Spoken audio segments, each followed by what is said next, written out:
Okay, so who loves carbs? And how long have I been telling you that I love fragrances that have carbs in the note breakdown? And I have been collecting for over a year perfumes that contain the note of some sort of carb. Now that does not include rice. Rice video is coming, I'm telling you. I've been putting it off because I have 30 perfumes that have rice in them. I'm just gonna bite the bullet and do that long rice perfume video. It's coming, it's gonna come this month or December. I promise you before the end of the year, there's going to be a huge rice extravaganza. And if you're sitting there thinking, I'm going to skip that video because I don't like rice, think again.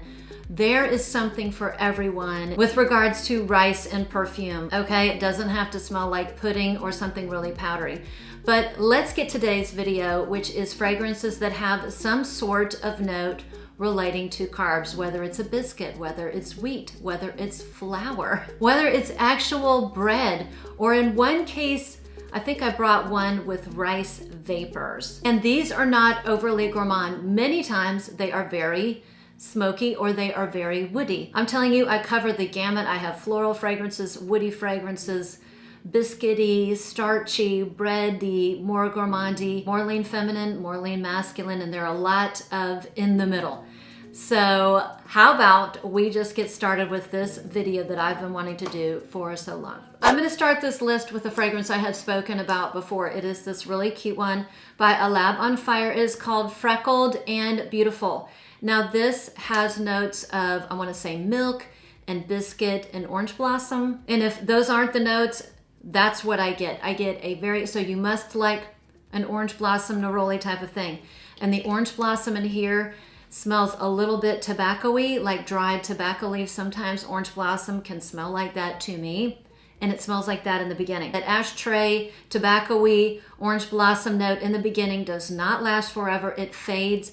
And then this turns into a beautiful orange blossom biscuit dunked in milk. It becomes very lactonic, very biscuity, very dry. It's very biscuity, but it has a lactonic quality to it. There's something very nostalgic about this perfume, but it is not dated and it's absolutely not vintage. If you know, you know.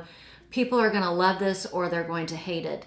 But I find it so incredibly comforting, something so fun. It is definitely a year-round fragrance. This can be worn year-round, and in fact, this one was my Easter Sunday fragrance at one time, and it was like sleeting and freezing cold at the time. Starting off, a fragrance with the note of biscuit. Now, another perfume with the note of biscuit is probably one of the few fragrances in this list that will not be staying with me. This is a perfume that I have tried to love and I just can't do it, and I actually even sampled it. I bought this like 2 years ago when I was more interested in working with perfumes that I didn't love right away. I don't want to do that anymore. I don't want to work with a fragrance that is really off-putting. Now this is going to be a fragrance that a lot of people are going to love, but it happens to have a note in it that does not work for me, and that is called Datura. Datura oftentimes just smells like a mothball. And the fragrance I have in my hand is called Datura Amaretti, and it has all these scrumptious notes. If you read the notes, me reading the notes, and again, I sampled it first, and smelling the fragrance, you would think it was incorrect on Fragrantica, because the notes in here, there's a biscuit note, there's cherries, there's almond. But let me tell you, what I get is that Datura note. If you like that Datura, and I'm totally blanking on the fragrance that's by Serge Lutens that has Datura Noir. If you love that perfume, you're gonna love this. But for some reason, the Datura note comes off like a mothball.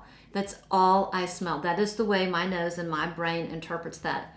If you love that perfume, you're gonna love this, because in addition to that note, it also has this biscuit note. It's got a little bit of cherry. I don't pick up cherry at all.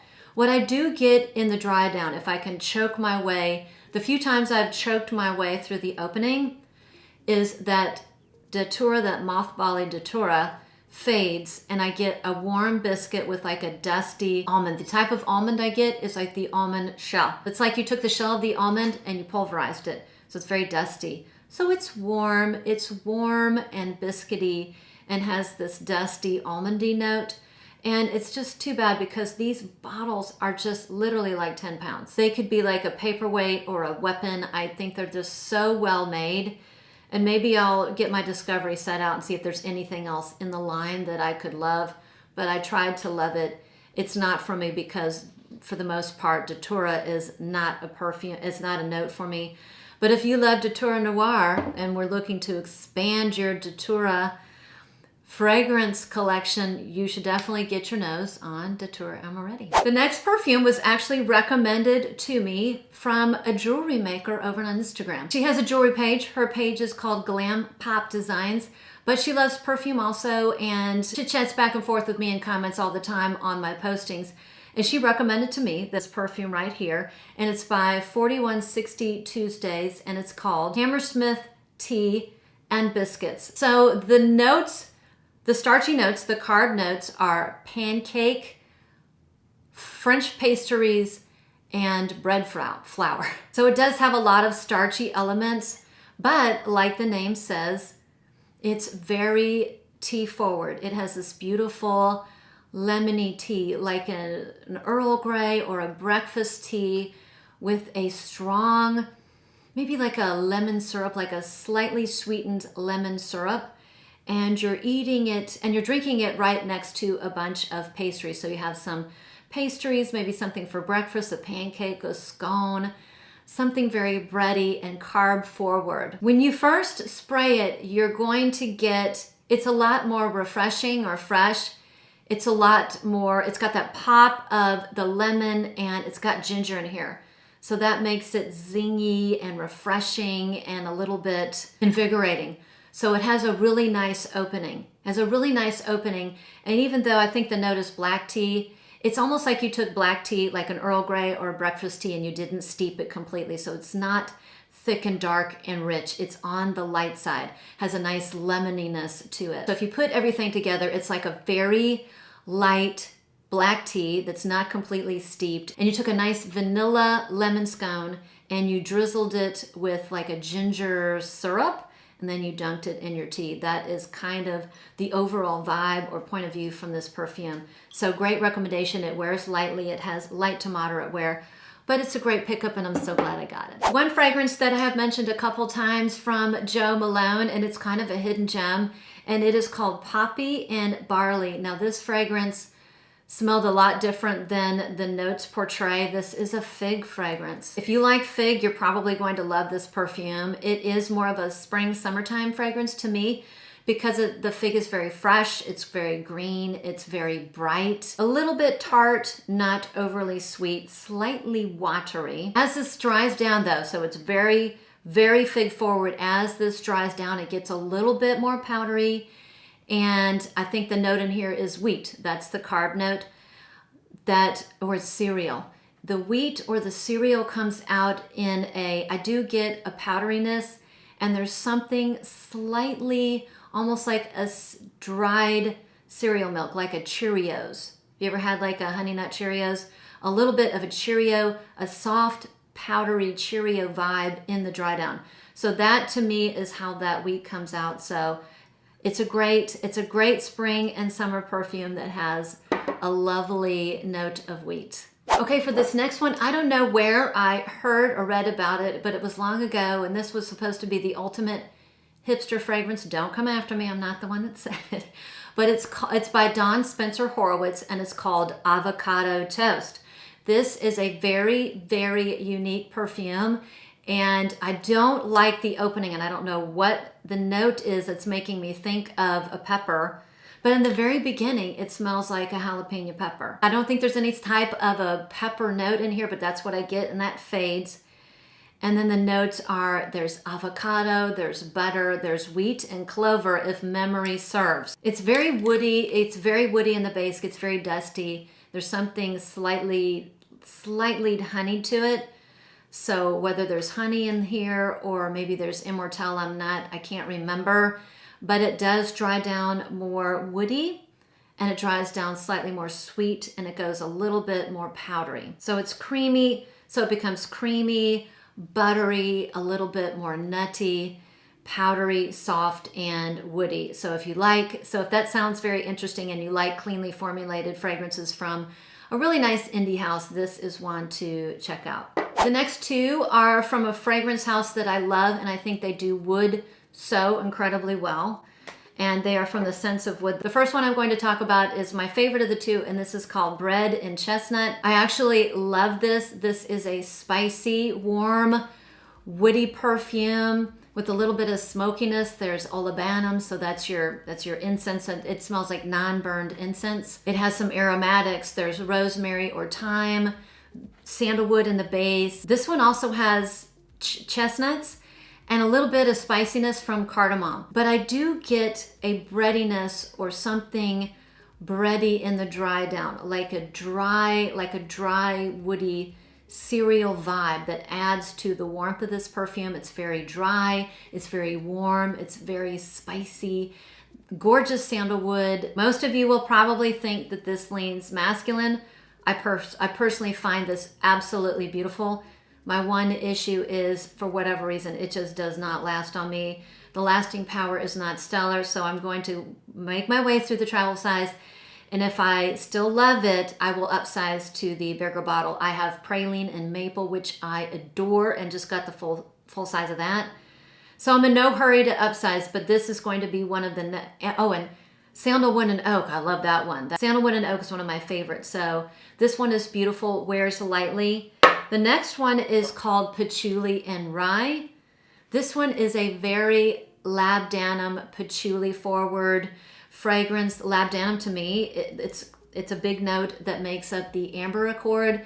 So to me, it smells like a sweet leather. So this is a patchouli labdanum forward fragrance that has some sort of barbershoppy vibe. And if you have been following me, the barbershoppy vibe, the fougere vibe, although it's wonderful on other people, I just don't particularly like that vibe. I don't want to wear anything that smells barbershoppy. And this comes across a little bit barbershoppy, and it's probably aromatics and the geranium that's in this one. I also think this has tobacco. Yeah, that's it. Tobacco here. So it's barbershoppy and a little bit tobacco-y. So this one definitely leans masculine, or most of you are going to think it leans masculine, and this has great longevity. Unlike Bread and Chestnut, the longevity is not great. This one lasts all day, particularly if you spray on gloves. Oh my gosh, I just have to say that this room smells so spectacular. I just filmed my Cinnamon Girl vibe video, and I've been burning these candles behind me, these red ones. They're called Golden Nutmeg, and I want to say I got them at like TJ Maxx. These ones over here, I made myself. They're Nag Champa, but this room smells so great. So if you ever see these ones right here, if you see those ones in TJ Maxx, get them. They smell terrific. So the next ones I'm going to show, I think I'm going to show this one here, which is one called Venenum 32. This is by L'Artisan Parfumers. This one was a naughty blind buy from me, maybe right when it came out. I want to say 2 years ago, whenever it came out, because it had starchy notes. Now the notes on Fragrantica, I just think say brioche or bread, but the notes on the L'Artisan website say, I think it's rice vapors, steamed rice vapors. And the perfumer of this fragrance is a very famous nose, and it's Daphne Bouget. But she's made tons of perfumes, and she's created almost the entire line by Christian Louboutin. So she's very, very famous, and I liked or loved everything in this line. Now this one is one that I do not love the opening. I get the creativity. A lot of people are going to love this. I love baking spices. I don't love spice rack spices, and that's what I get here. Now this is supposed to be, I think, masala chai. I love masala chai. But I get a strong, instead of like a cardamom and other chai spices, I get something like cumin, and it must be the allspice. Because sometimes that can come off a little bit off-putting and animalic as well. And I remember when I sprayed this first, and I walked by my daughter like 30 minutes later, and I said, Holly, what do you think of my perfume? And she said, Mom, you smell like you went to an Indian restaurant. So that opening is not my favorite. That opening is not my favorite, and a lot of you are not going to like it, and some of you are going to love it. Once that pushes past, you get into the beautiful dry down. This is a sandalwood. This is mainly a sandalwood fragrance with a lot of spices in the background. Is it bready? Not in the realistic sense or the photorealistic sense, but this breadiness adds to the woodiness. So it's a beautiful, creamy, like a woody, bready sandalwood in the dry down. And the dry down is where I love it. It's still spicy, but it gets slightly sweet over time, never being too sweet. See, I'm smelling it for the atomizer and I love it, but on me, it just wears a little bit too spice racky. This one I oftentimes will layer with a vanilla forward fragrance so I can get that. Then I get that beautiful rice pudding, that spicy rice pudding vibe that I love. So not going to be for everyone. So the next one is a perfume by Rihanna. And of course I bought it because it's called Wood Cereal. I got this from Scent Split. I absolutely love that. I get a huge portion of my decants I get from Scent Split. They have all sorts of sizes. It's great because I'm doing much less blind buying, but Wood Cereal I thought I would love. It's a like. Again, I think a lot of people, I can think of 3 perfumes right off the top of my head where it said wood or cereal or bread, and they back away from that. They make it too perfumey. Go out of the box. I don't like it when they go into the perfume zone for a fragrance that they call bread. So Wood Cereal, what is the carb note in here? So this has oat and wheat in it. It is woody, it is spicy, but to me it still has a little bit of a perfume quality to it. Not overly perfumey, but there's something in the background. I know it has like dried spices, dried fruits. So maybe it's the dried fruits. Maybe it's the spices that come together to give me this little bit of a barbershop-y, slightly cologne-y vibe. It's not overly barbershop-y, but I get that in the background. Thankfully, it has a little bit of resin, some ambery notes in the base, which save this. I would not like it at all if it didn't have a touch of some ambery, sweet resinous touch in the base. So this might be a great sandalwood perfume for lots of you who don't want to smell like literal bread, but enjoy the sandalwood, enjoy spices, and enjoy a little bit of that dried fruit vibe going on. I'm so glad I bought the travel size. I will not be upsizing to the large bottle.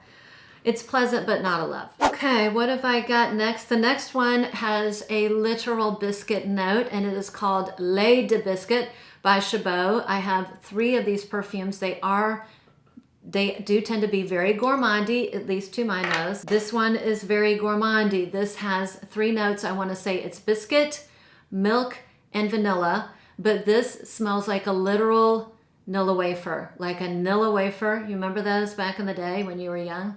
Those were delicious. Nilla wafer maybe dipped in milk. It's very gourmand. It's very photorealistic. I get like an almondy powderiness in the dry down, and it's sweet, but to me it does not come off too cloying. This is a great layering fragrance, and a lot of these I will say wear lightly. That's why they're great fragrances to layer, or they're soft gourmands or something great at night. Now, of course, I would be remiss if I did not show a fragrance that was a true bread fragrance. It's one, you guys know I love this line, you know I love these fragrances, Panettone by Milano Fragranze. I think I have 4 or 5 bottles. These are gorgeous. I love the bottles.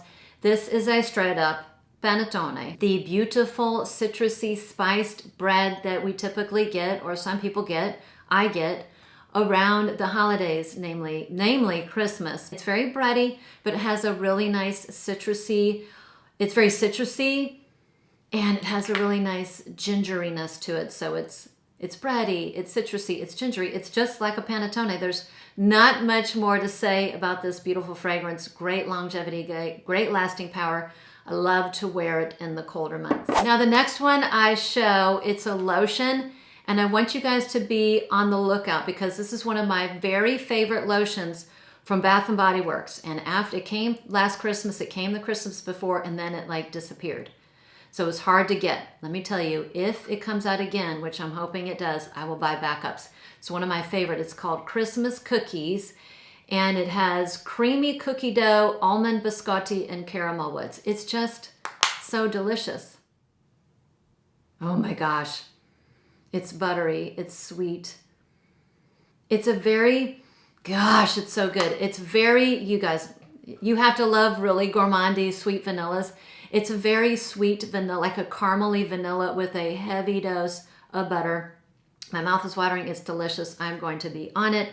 And then I did want to make mention of 2 perfumes that claim to be bready fragrances. One was Fior de Pane, and that was one of my blind buy fails of this year. I thought, sure, I would love it. I was a sucker for that bread note. And once again, it smelled like a perfume. That fragrance smelled like a French loaf. You took a French loaf and you dipped it in Johnson's baby shampoo.